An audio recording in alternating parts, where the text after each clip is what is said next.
Morning all students.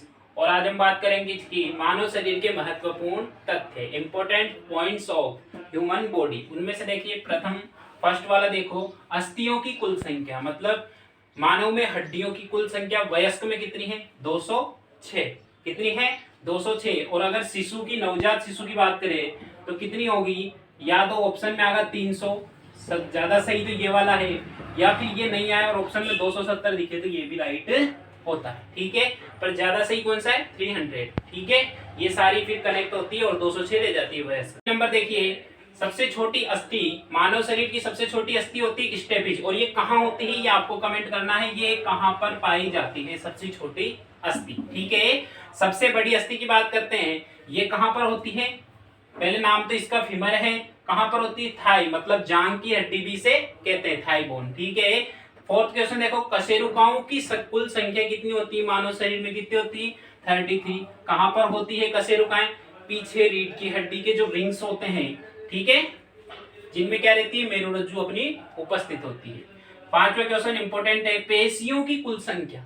एक तो होती है मांसपेशियां, मसल्स, और एक होती है बोन्स। ठीक है, इनसे ही शरीर का निर्माण होता है।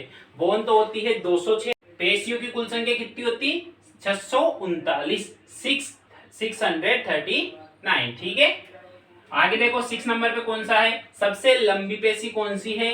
Gluteus Maximus. कौन सी पेशी है? Gluteus Maximus. लंबाई कितनी है? एक होती है छोटी आंत, एक होती है बड़ी आंत, लार्ज इंटेस्टाइन और स्मॉल इंटेस्टाइन। अब देखिए, आप देखो, लार्ज इंटेस्टाइन आकार में तो चौड़ी होती है, छोटी आंत आकार में क्या होती है? पतली होती है। मगर साइज, लंबाई में, लेंथ में छोटी आंत ज्यादा लंबी होती है, जबकि बड़ी आंत कम लंबी होती है। देखो बड़ी आंत की लंबाई कितनी है? 1.5 मीटर, मतलब 1.5 मीटर के बराबर, जबकि छोटी आंत की लंबाई कितनी है? 6.25 मीटर। ठीक है, 6.25 मीटर के लगभग। ठीक है, मगर छोटी को छोटी क्यों कहते हैं? क्योंकि ये बारीक, मतलब छोटा पाइप होता है और ये मोटा पाइप होता है। आगे देखो, बात करते हैं, लीवर का भार मेल और फीमेल दोनों में अलग अलग होता है। मेल में कितना होता है? 1.4 से 1.8 केजी, मतलब लगभग 1.5 किलो के बराबर, और 100-150 ग्राम कम होता है फीमेल में, लगभग 1.2 से 1.4 किलोग्राम के आसपास। अगला लास्ट क्वेश्चन देखो, सबसे बड़ी ग्रंथि कौन सी है? लीवर, यकृत। ठीक है, और अंततः सबसे बड़ा अंग भी कौन है? कौन सा है? लीवर ही होता है। ठीक है, बाह्य सबसे बड़ा अंग कौन है? कौन सा है? स्किन। अपनी त्वचा भी एक प्रकार का अंग है जो बाह्य सबसे बड़ा अंग कहलाता है। अंततः सबसे बड़ा अंग लीवर ही होता है। देखो 11 नंबर पे क्या देखेंगे आप? सर्वाधिक पुनरुद्भवन की क्षमता मानव शरीर के कौन से अंग में पाई जाती है? लीवर में या यकृत में? पुनरुद्भवन क्या होता है? रीजनरेशन, पुनः अपने आप पूरे शरीर का निर्माण, या उस अंग का निर्माण, या उस कोशिका का निर्माण। जैसे रावण की मुंडी कटी वापिस आ गई।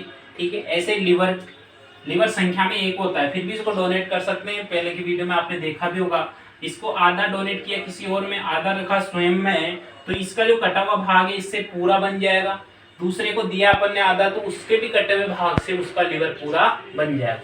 तो सर्वाधिक क्षमता कौन से अंग में होती है? अपने लीवर में होती है। और सबसे कम किस में होती है? ब्रेन या मस्तिष्क की कोशिकाओं में। ठीक है, इसीलिए एक बार ये एक्सीडेंट वगैरह में एक बार इन पे चोट लग गई तो इनको बनने में बहुत ही कम बनने में बहुत ज्यादा समय लग जाता है। कोमा में चला गया सब व्यक्ति कोई भी, तो उसको बहुत समय लग जाता है। ठीक है ना। 30 नंबर देखो, मानव शरीर के सबसे कठोर भाग कौन सा है? मानव शरीर का सबसे कठोर भाग है दांत के ऊपर पाई जाने वाली एक परत, जिसका नाम क्या है? इनेमल परत। ठीक है, चलो आगे देखो 14 नंबर, सबसे बड़ी लार ग्रंथि। लार ग्रंथि कितनी होती है? संख्या में 6 होती है। जोड़ी कितनी होती? 3 जोड़ी होती। ठीक है, 3 एक साइड 3 एक साइड। तो उनमें से सबसे बड़ी लार ग्रंथि कौन सी? पेरोटिड लार ग्रंथि। शरीर का सामान्य ताप 50 नंबर देखो, सामान्य ताप क्या रहता है? 37 डिग्री सेल्सियस या 98.4 डिग्री फ़ारेनहाइट। ठीक है, 60 नंबर देखो, शरीर में रुधिर की मात्रा लगभग कितनी होती है? वयस्क व्यक्ति के शरीर में लगभग 5.5 लीटर रुधिर पाया जाता है। ठीक है, 70 नंबर देखो, हीमोग्लोबिन की औसत मात्रा मेल में अलग और फीमेल में अलग होती है। तो देखो मेल में कितनी होती है? 13 से 16 ग्राम प्रति डेल, और फीमेल में 11.5 से 14 ग्राम प्रति डेल। ठीक, 80 नंबर पे देखो WBC की संख्या कितनी होती है, लगभग इतने ब्लड में कितनी होती है, 5000 से 10,000 CU/mm। सबसे छोटी WBC का नाम क्या है, लिम्फोसाइट, और सबसे बड़ी WBC का नाम क्या है, मोनोसाइट। साइट का मतलब क्या होता है, साइट सेल, कोशिका, ठीक है, लिम्फोसाइट, मोनोसाइट। चलो, WBC का जीवन काल कितना होता है, लगभग 2 से 5 दिन का होता है, और RBC भी ब्लड में मिलती है, और RBC का जीवन काल होता है 120 दिन का।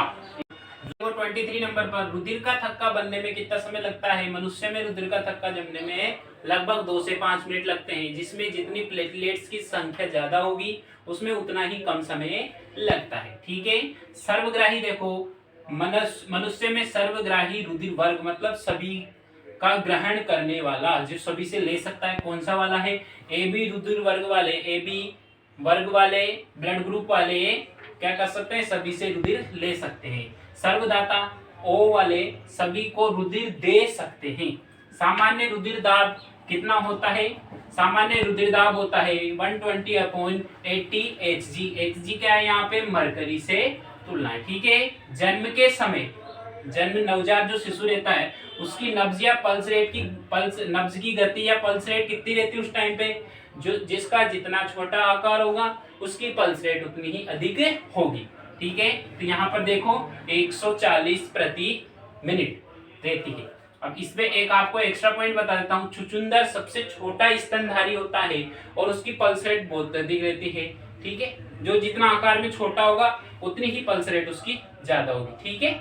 और पल्स रेट मतलब हृदय की धड़कन, ठीक है। और हाथी सबसे बड़ा ये धरती पर मतलब स्थल पर सबसे बड़ा स्तनधारी हाथी है, तो उसकी पल्स रेट लगभग 25 के बराबर रहती है, 1 मिनट में 25 बार धड़कता है।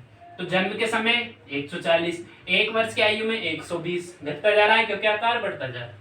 10 वर्ष की आयु में कितना है, 90 प्रति मिनट, और वयस्क 18 से 25 की एज में 18 के बाद से 72 प्रति मिनट, 70 से 72 प्रति मिनट पल्स रेट होती है। देखो आगे देखो, किडनी या वृक्क का भार कितना होता है, 42 से 45 ग्राम का होता है। और मस्तिष्क का भार मेल और फीमेल में दोनों में अलग अलग होता है, लगभग 1350 ग्राम मेल में रहता है और लगभग 1150 ग्राम फीमेल में रहता है, ठीक है। तो इन दोनों का कॉमन मान लेते हैं अपन 1400 ग्राम के आसपास। रक्त की पीएच कितनी होती है, रक्त की पीएच होती है 7.4। तो 7 से ऊपर जाते हैं उनको तो कहते हैं क्षारीय, 7 से कम रहते हैं तो उनको कहते हैं अम्लीय, और 7 पर उदासीन। मतलब रक्त, मनुष्य का रक्त क्या होता है, लगभग हल्का क्षारीय प्रवृत्ति का होता है। और मूत्र की पीएच होती है 6, तो 7 से कम वाले को क्या बोलेंगे, अम्ल। तो मनुष्य में मूत्र अम्लीय होता है, ठीक है। धन्यवाद वीडियो देखने के लिए।